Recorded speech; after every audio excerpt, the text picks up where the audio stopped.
Papansin sa aerial footage na napaliligiran ng tubig ang Barangay San Roque sa Agonoy, Bulacan, kaya normal na para sa mga tao ang pagbaka sa kanilang lugar.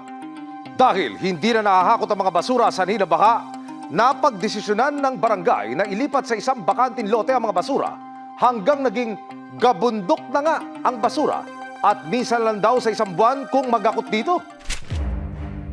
Yung father ko, hirap siya. Lagi kami nakakulong sa kwarto kasi sa labas nga may amoy. Kulang na rin kami sa ventilation halo sa loob ng bahay kasi sarado yung bahay dahil nga kung hindi mo sasara, papasok yung langaw o yung daga. Nag-aalala na rin daw si JC para sa kalagayan ng kanyang mga magulang.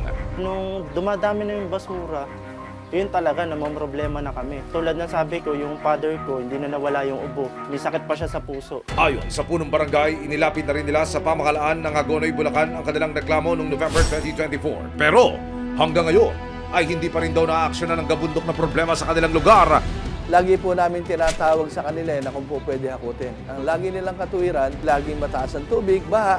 Hindi raw yung truck daw nila, hindi po pwede, masisira, ayaw daw pumayag ng kontraktor. Yung problema ngayon napakatagal na panahon na. Kaya naman ang panawagan din ni na Kapitan. Paano na ba kami? Iwanan na lang ba ninyo kami ganito? Magtitiis na lang ba kami na yung basura namin, bahala na kami? Alam naman nila yung responsibilidad nila.